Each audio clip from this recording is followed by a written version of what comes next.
그동안 다들 평안하셨어요? 다들 좋은 모습으로 만나뵙게 돼서 하나님께 감사드립니다. 지난주에 제가 해외 연수 중이라서 함께 예배하지 못했는데 한 주일 제가 못 뵀는데 오랫동안 못 뵈고 오랜만에 만나서 반갑고 또 이렇게 우리들로 하여금 한 믿음 공동체에서 늘 서로를 기억하며 기도하고 위하면서 지내게 하신 하나님께 다시 한번 감사드립니다. 오늘 좋은 찬양해 주신 우리 분위의 찬양인데 고맙습니다. 언제나 그렇듯 우리의 마음에 감동을 주시니 참으로 좋은 은혜의 시간입니다.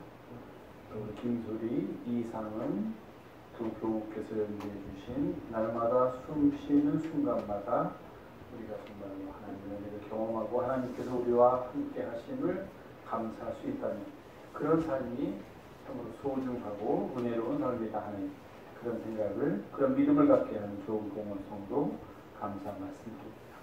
기도하시고 같이 하나님의 말씀 나누겠습니다.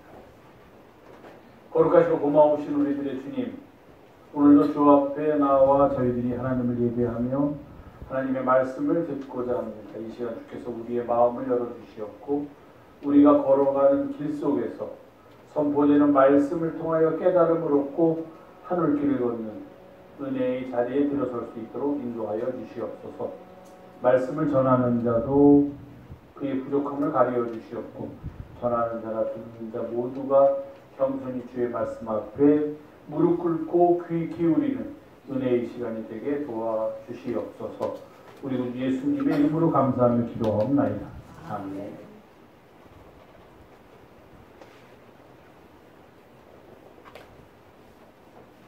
오늘은 맥주 감사 주일입니다. 저희는 보통 이제 7월 첫째 주에 맥주 감사 주일을 지키고 있는데요. 오래전부터 많은 사람들이 지금 같은 시대에 왜 맥주 감사 주일을 지키는가 하고서 이해하는 사람들이 많이 있습니다. 맥자가 보리맥 또는 밀맥, 보리나 밀을 뜻하고 축자는 추수한다는 의미니까 결국 맥주 감사 주일을 문자 그대로 풀이한다면 보리나 또는 밀 농사의 수확에 대해서 하나님께 감사하는 날이다. 그렇게 정의할 수 있습니다. 그러다 보니까 옛날에 못 살던 시절에는 참 봄에 보리를 얻는다는 게 굉장한 기쁨이었죠. 우리가 흔히 하는 춘궁이라고 보리고개라고 할 때 지난해 거두었던 곡식들은 이미 다 먹고 이제 종자만 남고 새로 먹을 곡식이 없어서 간신히 삶을 유지하고 있다가 얻게 되는 첫 번째 열매 보리를 얻게 됐을 때의 그 감격은 아마 우리가 말로 다 설명할 수 없는 그런 기쁨이었을 거다. 그런 생각이 듭니다. 그러니까 사람들은 그렇게 얘기합니다. 그럴 때나 그런 옛날에 못 먹을 때나 보리가 기다려질 때나 맥주 감사 주일이 의미가 있고 가슴에 와닿지. 그게 정말 보리 농사를 하게 돼서 얼마나 고마운지 모르겠다는 게 와닿지. 요즘 같은 시대에 굳이 어느 때에 무엇을 먹는다라는 것조차 없어진 이런 시대에 그리고 또 먹을 것이 없어서 고통을 당하는 일이 없다라고 사람들이 말하고 있는 이 시대에 굳이 맥주 감사주의라는 것을 정해서 지키려는 의도가 무엇인가 이렇게 반문하는 분들도 없지 않아 있습니다. 그들의 주장도 일견 맞는 말이기도 합니다.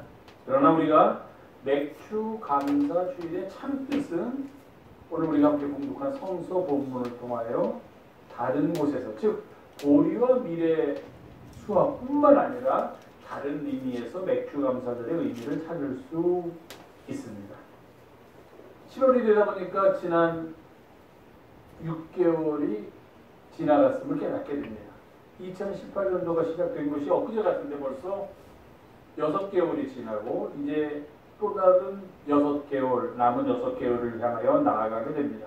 그러면 이 나를 기점으로 해서 우리는 지난 6개월 동안 우리에게 사랑을 베풀어 주신 하나님의 은혜를 감사하고 지나온 날들에 대한 감사 그리고 앞으로 남아있는 2018년도에 6개월 동안이라는 그 시간에 대한 기대, 그 시간에 대한 희망 이런 것들을 모두어서 하나님께 예배드리는 날이 바로 맥주 감사절의 하나의 의미입니다.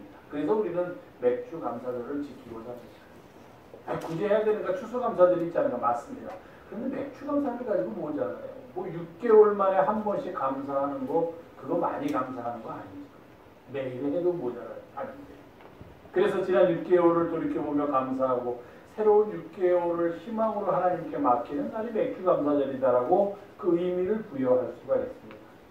그리고 성서적인 의미를 하나 더 부여한다면 맥추감사절의 의미는 바로 처음 익은 열매를 감사하는 마음으로 하나님께 드리는 날이 바로 맥추감사절입니다. 처음 익은 열매라는 게 굉장히 중요합니다. 오늘은 그래서 제가 그 처음 익은 열매라는 말씀에 집중해서 하나님의 말씀을 함께 나누려고 합니다. 유대인들은 크게 세 가지의 명절이 있습니다. 오늘 14절에 보면 이렇게 되어 있죠. 너는 매년 3번 내게 절기를 지킬지니라. 그 3번의 절기가 무엇이냐면은 첫 번째 절기는 6월절입니다.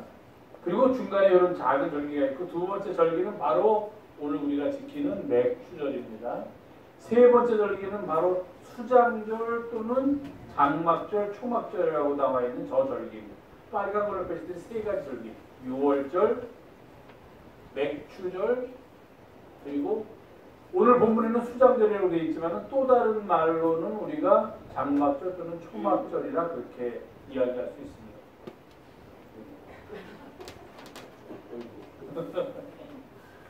6월절은 우리가 다 알고 있지만 정치적인 의미의 절기입니다. 애굽으로부터 이스라엘 백성이 해방된 것을 기념하여 지키는 절기입니다. 해방의 절기입니다. 그러나 맥추절과 수장절 또는 장막절, 초막절은 해방의 절기라기보다는 추수의 절기입니다. 추수하는 것에 대해서 감사하면서 지키는 절기입니다. 맥추절은 아주 쉽게 말하면은 수고하여 밭에 뿌리는 것의 첫 열매를 드리는 날이고, 수장절은 장막절은 수고하여 1년 동안 거둔 것을 연말에 그것을 저장하면서 광야 생활을 시작하는, 기념하는 것. 그것이 바로 장막절, 수장절입니다. 이렇게 이스라엘 백성들은 크게 1년에 3가지 절기를 지키도록 되어 있었습니다. 6월절과 맥추절과 수장절 또는 장막절입니다. 이 중에서도 오늘 우리가 함께 지키고 있는 맥추절, 이 맥추절은 무엇보다도 오늘 본문에 나와 있지만 우리가 수고하여 밭에 뿌리는 것의 첫 열매, 처음 익은 열매를 하나님께 드리는 날입니다. 출애굽기 23장 16절에는 이렇게 우리에게 명령하고 있습니다. 맥추절을 지키라. 왜 지켜야 합니까? 라고 물으면 이는 내가 수고하여 밭에 뿌리는 것의 첫 열매를 거두는 날이기 때문이다. 그렇게 이야기합니다. 첫 열매, 정말로 귀중하고 정말로 좋은 것입니다. 농사를 짓는 분들이 한 해의 첫 열매를 거둘 때의 그 감격을 우리가 어찌 알 수 있겠습니까? 한 인생을 살아가는 사람들이 첫 열매를 얻게 되었을 때의 그 기쁨을 다른 사람들이 어떻게 헤아릴 수 있겠습니까? 무엇이든지 첫 번째로 얻게 되는 경험은 참으로 경이롭고 참으로 소중하고 참으로 감사하는 것입니다. 그것이 반복되다 보면 우리가 또 처음의 감격을 잊어버리고 자꾸 당연한 것처럼 여기는 그런 삶의 잘못된 길로 빠지기가 쉽지만 첫 번째 갖게 되는 경험이라는 것은 참으로 우리를 경이롭게 하고 그 처음 얻은 것에 대해서 무척 감사한 마음을 갖게 되고 또 그 처음에 얻은 것을 아주 귀하고 소중하게 여기는 마음을 갖도록 이끌어줍니다. 자, 한 해의 첫 수확이라는 것을 말씀드려보면 아까도 말씀드렸지만 지난해 거두었던 수확이 겨울을 지나면서 다 소진되고 더 이상 생계를 유지하기에 필요한 곡식조차 없을 때 얻게 되는 첫 열매. 그게 쌀이 아니고 보리라면 이거 보리를 뭘 그러겠는가 이렇게 말할 사람은 아무도 없을 것입니다. 그렇게 얻게 되는 첫 열매는 그것이 무엇이든지 간에 우리의 삶에 새로움을 주고 우리의 삶을 새롭게 시작하는 힘이 된다는 것입니다. 한 해의 수확의 첫 열매 얼마나 소중합니까? 또 우리가 우리의 삶에서 경험하는 처음은 얼마나 아름답고 귀한 것입니다. 그 처음 열매는 다른 어떤 것과 비교할 수 없고 아무 것과도 바꿀 수 없는 그런 힘을 가지고 있음을 우리는 너무도 잘 알고 있습니다. 맥주 감사절은 바로 이 첫 열매를 드리는 날입니다. 첫 열매라는 것이 반드시 농사를 지어서 얻은 첫 번째 열매만을 의미하는 것은 아닙니다. 우리의 삶에서 우리가 경험하는 믿음의 첫 열매, 그 첫 열매는 한 번으로 끝나는 것이 아닙니다. 매일매일의 순간마다 우리는 첫 순간을 경험하게 된다는 것입니다.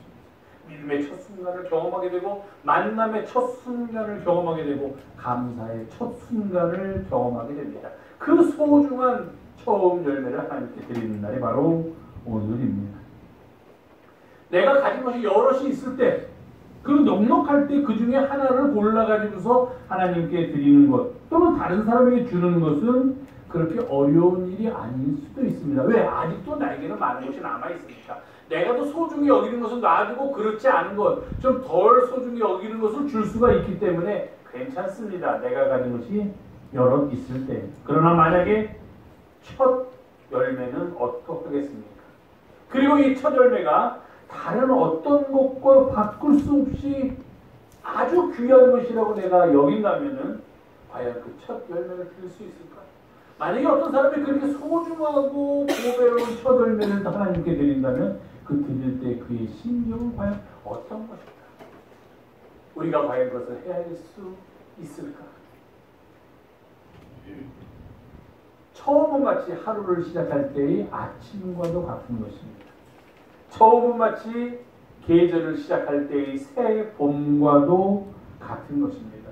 처음은 하루를 시작할 때 아침과도 같습니다. 아침이 바로 오늘 하루를 나에게 열어주기 때문입니다.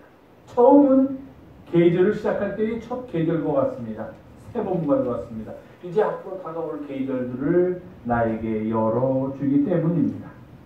그렇기 때문에 처음은 새날을 시작하는 힘이요, 새 계절을 시작하는 힘이요, 새 해를, 한 해를 시작하는 힘이 됨을 우리는 알 수가 있습니다.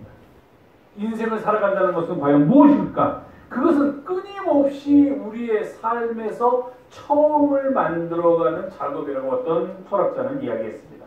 그렇습니다. 우리가 살아간다는 것은 끊임없이 처음을 만들어가는 것입니다.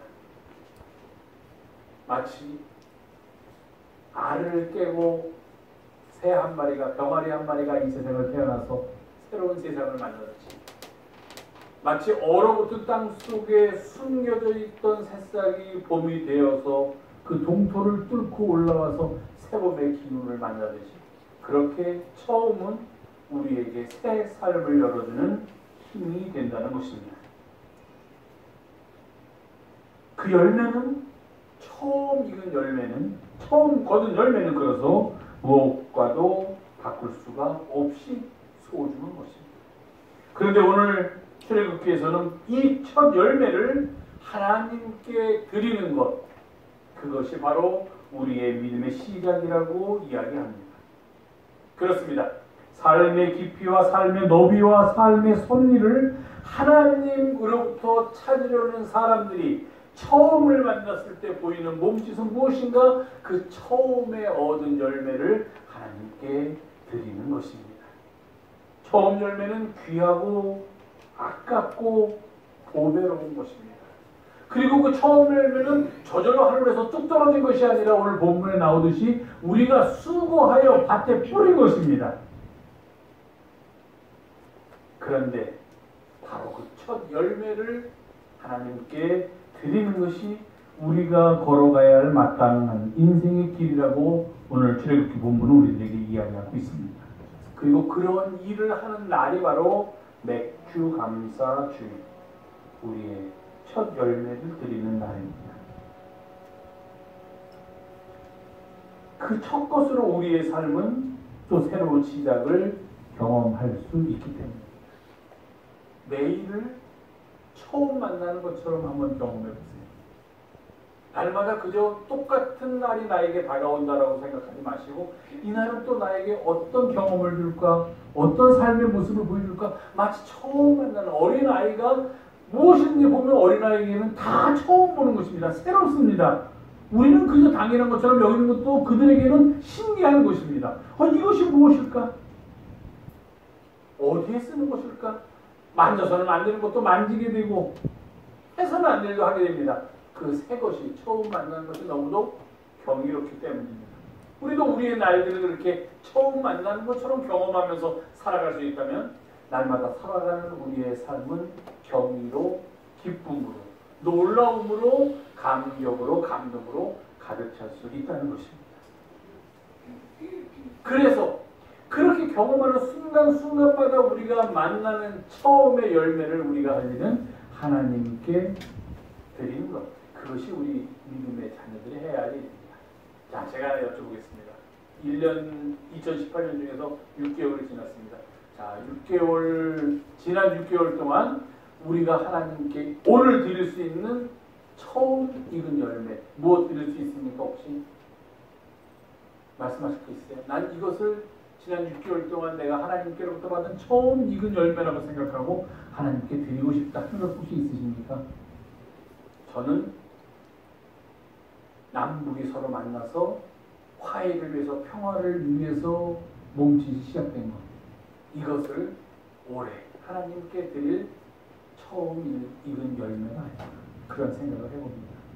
이 처음 익은 열매, 첫 열매로부터 더 많은 열매가 맺어질 수 있고 그 열매로 인하여서 우리가 살아갈 수 있게 된다는 것입니다. 그렇다면 우리 민족이 올해 맥주 감사주의를 맞이해서 하나님께 드릴 처음 익은 열매는 남북이 서로 평화를 위해서 함께 손잡고 나아갑시다라고 선언했던 그 감격의 날들, 그것을 우리가 하나님께 드릴 감사의 첫 열매가 될 수 있지 않겠는가, 그런 생각을 해봅니다. 모든 일에는 다 처음이 있습니다. 처음이 없는 일은 없습니다. 그래서 처음은 소중합니다. 하나님께서 처음으로 세상을 창조하셨습니다. 그렇게 하나님께서 창조하신 첫 세계는 소중하고 아름답고 귀한 것이었습니다. 사랑하는 이를 만난 첫날은 결코 잊을 수 없는 그런 인생의 소중한 날입니다. 우리가 주님을 만나서 새 삶을 경험하게 된 첫 시간, 처음은 결코 다른 어떤 것과도 바꿀 수 없이 귀중한 것입니다. 그런데 그 처음이라는 게 과거의 어떤 순간에 한 번 일어난 사건으로 멈추게서는 안 된다는 것입니다. 그때의 감격을 우리가 날마다 경험하면서 살아가야 된다는 것입니다. 그게 바로 처음 익은 열매를 하나님께 드리라는 뜻입니다. 매 순간이 처음이다 하는 것입니다. 어떤 순간, 과거에 있었던 첫 번째 한 번으로 그치는 것이 아니라 그때도 그랬지만 지금도 그렇고 앞으로도 늘 우리는 그 순간순간을 처음으로 여기면서 살아가게 된다. 그리고 그때 얻은 감사와 감격을 하나님께 첫 열매로 드리면서 살아갈 수 있게 된다면 그것이야말로 가장 소중한 것이 될 수 있다는 것입니다. 지난주에 제가 교회를 못 오게 된 이유는 해외 연수를 저희 지방 목사님들이 같이 가게 돼서 이제 저도 함께 참여해서 다녀오게 됐습니다. 이번에 다녀왔던 해외 연수는 우리 믿음에 있어서 이런 처음을 경험했던 아주 소중한 시간이었습니다. 캐나다를 통해서 들어가서 캐나다에서부터 미국으로 내려와서 저 밑에 버지니아 쪽까지 내려갔다가 다시 펜실베니아주를 거쳐서 뉴욕으로 올라와서 이제 한국으로 돌아오는 그런 일정이었습니다. 관광도 있어서 나이아가라 폭포도 가봤습니다. 저는 미국에서 살 때 나이아가라 폭포를 가봤는데 처음이 아니었죠. 그러니까 두 번째 갔습니다. 두 번째인가 세 번째인가 기억이 안 나요. 두 번째인가 세 번째 갔는데 요번에 갔더니 처음 보는 것 같아요. 처음 보는 것. 보긴 봤는데 사진에서 보고 텔레비전에서 보고 실제로는 마치 처음 보는 것 같은 그런 감정이 있었습니다. 하나님께서 지으신 자연이 저렇게 아름다울 수 있구나. 어떻게 저렇게 위대한 작품, 저건 인간이 일부러 저렇게 만들려고 해서는 만들 수 없는 그런 하나님의 창조의 작품이다. 처음의 감격을 느낄 수가 있었습니다. 그러면서 우리의 믿음의 뿌리를 찾으면서 처음을 찾아서 한 걸음 한 걸음 옮겼습니다. 캐나다에 갔을 때에는 캐나다 선교사들을 위해서 만들어 놓은 선교관을 제가 방문할 기회가 있었습니다. 저는 몰랐는데요. 캐나다에서 우리나라의 선교사가 182명이나 되는 선교사가 파송됐다고 합니다. 잘생긴 사람이 있죠. 저기 써있는 저 비전 펠로우십이라는 게 캐나다에 있는 어떤 한국인 장로님께서 캐나다 사람들로서 우리나라에 선교 온 사람들에 대한 모든 자료를 모아가지고서 박물관처럼 기념관처럼 만들어 놓은 곳을 저희가 방문했습니다. 그래서 어떤 캐나다 사람들이 우리나라에 와서 복음을 전해 주었는가 19세기 말에 그것을 볼 수 있는 기회가 있었습니다. 우리 믿음의 처음을 여기서 발견했습니다. 거기서는 이런 책자를 만들어서 130년 전에 얼마나 많은 캐나다의 선교사들이 우리들에게 복음을 전하기 위하여 자신들의 삶을 포기하고 한국으로 왔는가 하는 것들을 적어놓고 그런 일들이 시기적으로 진열되어 있는 박물관을 보면서 우리 믿음의 처음을 발견할 수 있었습니다. 제가 그 중에 일부만 하나 찍어왔습니다. 저게 보면은 위에 보면은 닥터 홀 패밀리라고 돼 있죠. 잘생긴 살아있는 사람이 저입니다. 그 바로 오른쪽에 있는 사람이 닥터 홀입니다. 그 오른쪽에 있는 여자가 로제타 홀이고 부인입니다. 로제타 홀은 미국 사람이에요. 그러나 왼쪽에 있는 제 옆에 있는 닥터 홀은 온타리오주로 거기서 태어난 캐나다 사람입니다. 우리나라에 저 가족들이 오신 두 사람은 자녀인데 저 가족들이 다 선교사로 와서 자신들의 삶을 우리나라에 바쳤던 캐나다 선교사 가족입니다. 근데 제가 저 사람들 옆에서만 사진을 찍으면서 이걸 보여드리려고 가져왔는데요. 저 두 번째 여자 로제타 홀이라는 사람은 누구냐면 우리나라에서 결핵을 퇴치하기 위해서 요즘은 별로 없지만 우리가 어릴 때 봤던 크리스마스 씨리라는 것을 최초로 만들어서 우리나라 사람들이 그때는 결핵이 참 우리나라에 많았죠. 옛날에는 그 결핵을 퇴치하기 위해서 삶을 바쳤던 사람이 닥터 홀의 부인인 두 번째 있는 여성 로제타 홀입니다. 저 사람들이 바로 캐나다 사람. 그 옆에도 아주 많은 캐나다 사람들이 있었습니다. 우리나라에 와서 어떻게 우리나라에 복음을 전했고 어떻게 의료 사업을 했고 어떻게 처음으로 우리나라에 학교를 세웠고 또 일제강점기에서는 어떻게 그들이 우리를 도와서 우리나라의 독립을 위해서 일했는가 하는 것이 저기에다 기록되어 있었습니다. 아, 우리 복음의 시작이구나. 여기가 우리의 복음의 처음이구나. 과거의 처음입니다. 저 사람들이 이렇게 시작했습니다. 그곳을 방문한 저는 그곳에서 지금의 처음을 또 경험했습니다. 그렇구나. 감격스러운 순간이었습니다. 캐나다를 방문하고 그 다음에 이제 미국으로 내려갔습니다. 미국으로 내려가서는 세 군데의 교회를 방문했는데 첫 번째는 미국 감리교회가 최초로 시작되었던 교회를 방문했습니다. 1772년에 시작된 교회를. 그리고 난 다음에는 우리나라의 감리교회를 최초로 전해준 아펜겔러라는 선교사가 다니면서 파송받았던 교회를 방문했습니다. 그리고 마지막으로는 뉴욕에서 흑인들이 모여서 새롭게 예배의 형태를 보여주고 있는 태버너클 처치라는 그런 곳을 방문했습니다. 그러면서 저는 우리 민족의, 우리 감리교인의, 이 한국에서 살고 있는 감리교인의 복음의 시작이 어떻게 시작되었는가, 그 처음은 과연 어떠했는가라는 과거의 처음을 보면서 그 사실이 나에게는 새로운 처음으로 다가오고 그 처음의 감격을 감격하고 어떻게 앞을 향해서 나아갈 수 있을까 하는 것을 깊이 생각할 수 있는 그런 은혜의 시간을 가졌습니다. 이게 러블리 레인 메소디스트 처치라는 곳입니다. 최초로 미국에서 감리교회가 시작된 그런 곳입니다. 우리가 잘 알고 있는 존 웨슬리는 감리교회를 세운 사람인데 그 사람은 영국 사람입니다. 근데 영국 사람으로서 복음을 전하기 위해서 미국에 왔는데 본인이 직접 왔을 때는 미국 선교가 그렇게 성공적이지 못해서 실패했다, 미국 선교에 실패했다고 그는 돌아갔습니다. 그리고 다른 선교사들을 파송했는데 그 중에 가장 유명한 사람 중에 하나가 조셉 필립스라는 사람이 있었습니다. 여기 나가보시면 이따 예배 끝나고 나가보시면 게시판에 웨슬리 후예들 사진이 몇 명인데 그 중에 한 사람입니다. 그 사람이 1772년에 이건 볼티모어입니다. 볼티모어에 있는 한 조그만 도시에서 감리교 공동체를 만들면서 거기서 예배를 보면서 시작했습니다. 1772년에.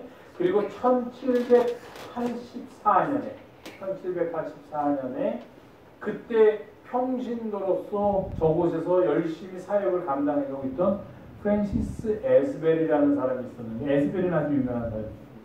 그 사람을 위해서 영국에 있던 존 웨슬리가 토마스 콕이라는 사람을 파송해서 그 사람에게 안수를 주게 합니다. 1784년 12월 24일이에요.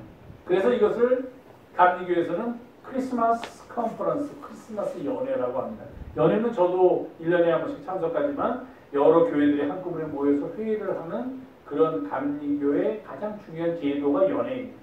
그 연회가 최초로 시작된 곳이 미국에서 바로 저 벌티모어였고, 이 벌티모어에 있는 러블리 레인 메소디스트 처치, 러블리 레인 감리교회에서 감리교회가 최초로 시작됐고, 1784년부터 본격적으로 미국 아메리칸 에피스코팔 메소디스트 처치라는데 미국 감리교회가 활동을 시작했고, 그리고 100년 뒤 1884년 그 다음인 1885년에 미국 감리교회가 세워진 지 101년 만에 미국 감리교회에서 한국의 선교사를 파송해서 복음을 전하기 시작했는데, 그때 파송된 최초의 선교사가 바로 아펜젤러, 헨리 아펜젤러라는 사람입니다.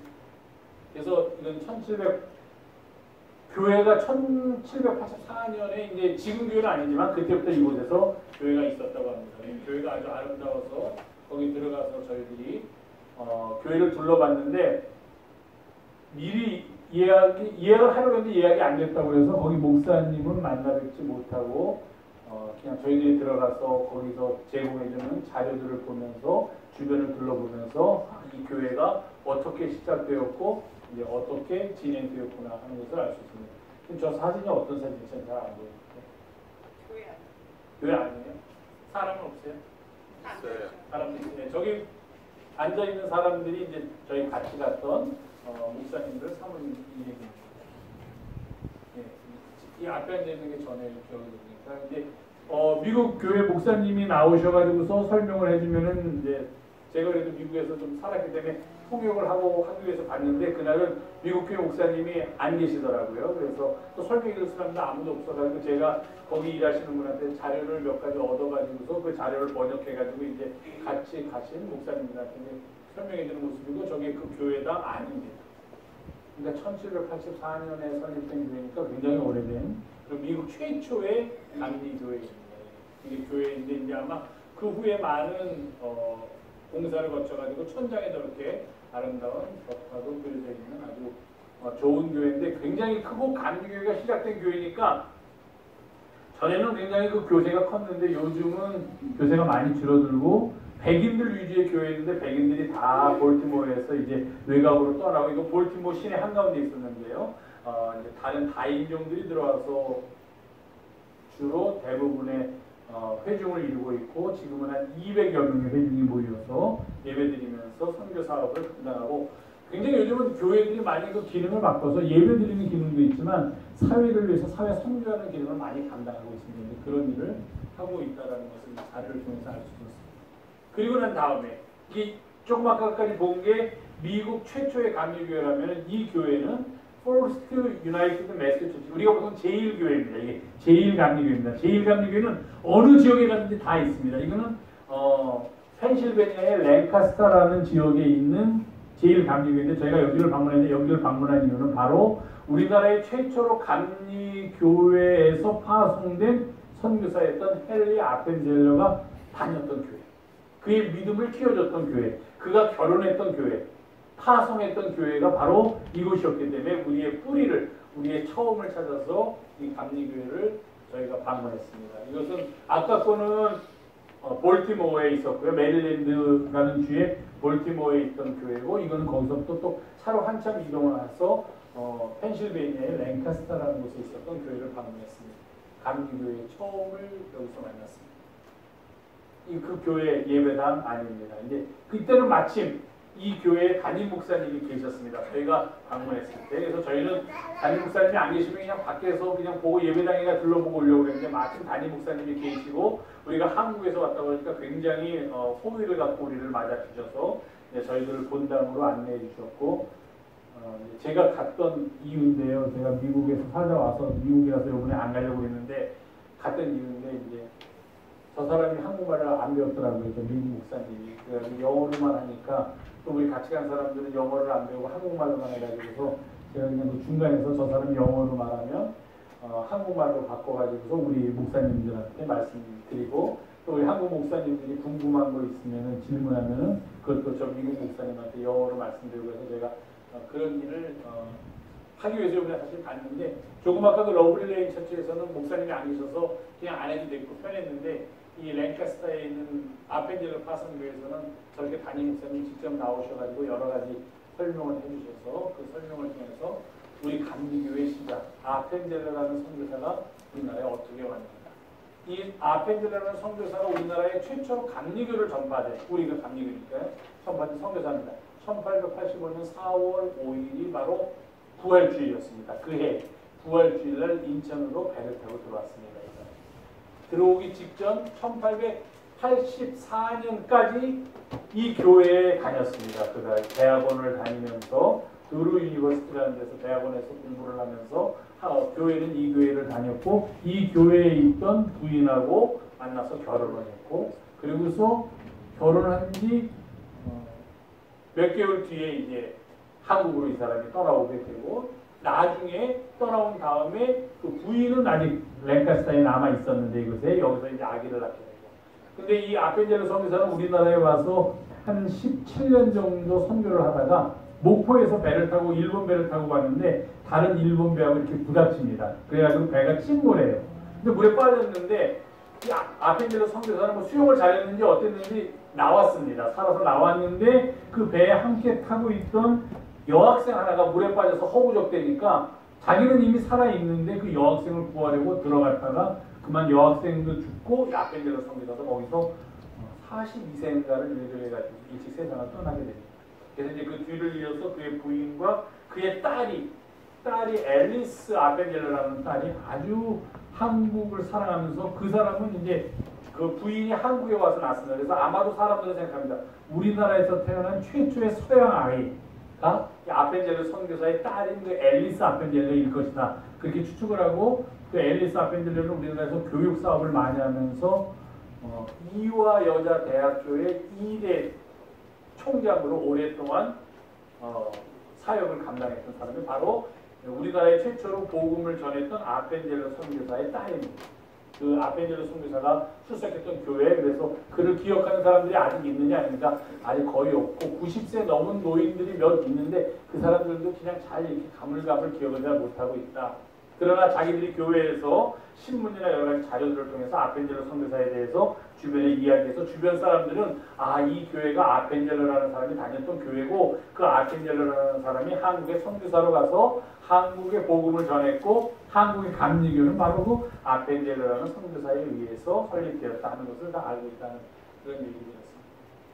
그래서 이 목사님이 말씀하시는 제가 통역하는 그런 장면이고 이거는 그 교회의 본당에서 이렇게 이제 하다가 이런 본당에서 계속 말씀하시고 하다가 요건 조그만 소예배실입니다. 이 소예배실인데 아펜젤러 기념 소예배실이에요. 그래서 주변에 가면 다 아펜젤러에 관한 자료들이 많이 있는 소예배실은 또 자리를 옮겨서 목사님의 아펜젤러에 대한 여러 가지 이야기들 그 교회 자료들 또 우리도 우리 나름대로 궁금했던 것을 묻고 대답하고 하면서 여기서 우리 감리교회 처음 한국 감리교회 처음을 제가 만날 수 있었습니다.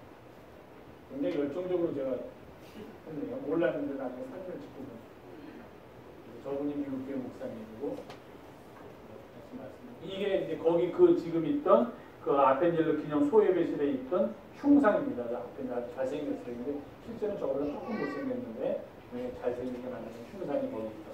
그리고 자료들도 그 지하실에 가면 아키브라고 해서 도서관처럼 많은 아펜젤러에 관한 자료를 갖고 있다는 이야기를 듣고 그리고서 이제 거기 떠났고 이건 이제 뉴욕을 갔을 때 지금 줄 서 있는 겁니다. 줄 서 있는데 배급 받으려고 우리가 줄 서 이제 주로 저희가 같이 갔던 분들이 한국 분들인데 아는 사람도 저기 한 사람 있죠.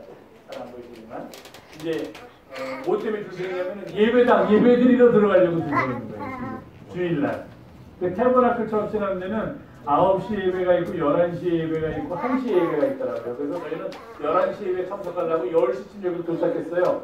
그래서 어디 가서 시내 좀 구경하고서 우리처럼 생각해서 10시 50분쯤 와서 들어가면 되겠지 했는데 10시에 가서 우리가 제일 먼저 간다고 차에서 내렸더니 사람들이 줄을 서 있더라고요. 그래서 너희들 여기 왜 줄 서 있냐 그러니까 여기 교회 예배 드리러 가려고 줄 서 있어요. 그래서 아니 지금 1시간이나 남았는데 여기 왜 줄 서 있어? 그렇게 물어보니까 1시간 이제 조금 있으면 사람들이 많이 와서 더 많이 줄을 서가지고서 들어가서 자리도 못 앉는데요. 예배당이 조금에 넓대요. 몇천 명 들어갈 수 있대요. 그래 근데 지금도 줄 서 있어야 돼? 줄 서 있어야 되는데 그래서 우리도 줄 서가지고 10시에 도착해서 1시간 동안 더 기다렸습니다. 근데 9시 예배가 끝난 것 같은데 뭐 자꾸 안 들어가고 사람들이 왜 이러냐서 근데 가서 자꾸 가서 물어보죠. 언제 문 여냐? 우리 언제 들어갈 수 있냐? 그러니까 뭐 조금 더 한 10시 45분쯤 들어갈 수 있대요. 왜 못 들어갈게? 무슨 비밀스러운 게 있나 그랬더니 그게 아니라 9시 예배가 아직도 안 끝난 거예요. 그때까지.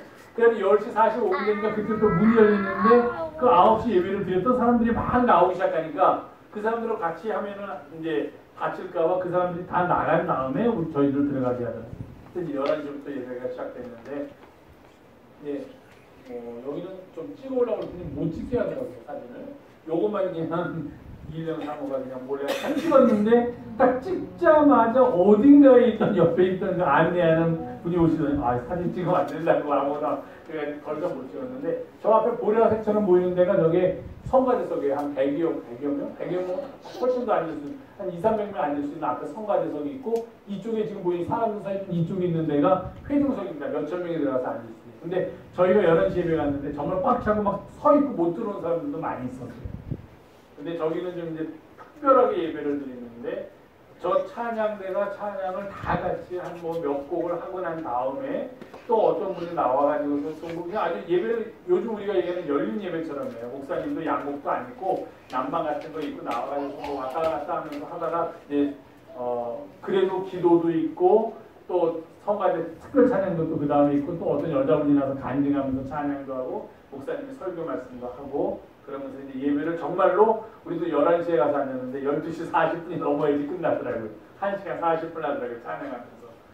네, 그런 뉴욕에서 가장 유명하다고 하는 그런 태블라클 처치에 저희가 방문을 했습니다. 여기는 그냥 저희가 유명한 미국의 교회니까 방문을 했지만 아까 보여드렸던 그 세 군데 여기 아펜젤러 기념 교회하고 요 앞에 있던 여기 러블리 레인 메소디스트 처치라는 볼티모어에 있는 이 교회는 전부 다 우리 감리교회 뿌리가 과연 어디인가, 우리 감리교회의 시작이 어디인가, 우리 감리교회의 처음이 어디 있는가.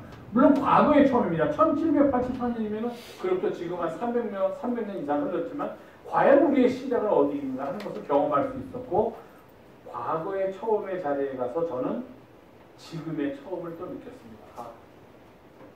저렇게 시작된 교회, 하나님께서 우리를 사랑하시고 우리에게 허락하신 이 교회, 지금 또 이것을 처음으로 하나님께서 우리에게 허락하신 것처럼 감격하는 마음으로 받아서 여기서 하나님께 처음 있는 열매를 드릴 수 있다면 얼마나 아름다운 삶이 되겠습니까? 그런 생각을 하면서 이번에 연수를 잘 마칠 수가 있었습니다.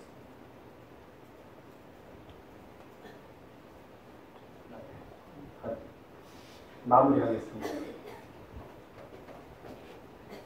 네, 추감사절은 처음 익은 열매를 하나님께 드리는 날입니다. 다른 말로 하면 우리의 삶의 처음을 기억하는 날입니다. 처음은 감격스러운 날입니다. 처음은 소중한 날입니다. 처음은 아름다운 날입니다. 그러나 그 처음은 과거의 어떤 순간에 머물러 있는 날이 아닙니다. 바로 오늘도 우리에게는 처음입니다. 그 처음의 감격이 우리로 하여금 새 날을 열게 합니다. 그 처음의 감격이 우리로 하여금 새 계절을 살게 합니다. 그 처음의 감격이 우리로 하여금 우리 믿음 공동체 안에서 하나님을 섬기며 하나님을 따라가는 길을 알려줍니다. 처음 열매는 그렇게 소중합니다. 그런 처음 열매의 감격을 하나님께 드리는 믿음을 깨닫는 날, 그날이 바로 맥주 감사절입니다. 그래서 오늘 우리는 우리의 처음 열매를 어느 순간에 있는지, 그게 처음이 과거의 어느 순간이 아니라 매 순간마다 경험하는 우리의 처음 속에서 우리가 얻게 된 감격의 열매, 사랑의 열매, 기쁨의 열매, 봉사의 열매, 헌신의 열매를 하나님께 드리겠다 하는 마음을 모으는 날이 바로 오늘 맥주 감사주일입니다. 그런 마음으로 예배하는 날. 그래서 우리는 여기서 또 다른 처음을, 또 다른 새날을, 우리 교회가 20여 년이 넘었다고 하지만 우리는 또 오늘 새날을, 하나님의 새로운 사역의 날을 여기서 시작합니다. 하나님의 은혜가 우리 가운데 임하는 날입니다. 그의 식탁이 우리의 있는 처음의 감격을 도울 것입니다. 기도하겠습니다. 처음 익은 열매를 하나님께 드리는 맥주절을 지나면서 우리의 매일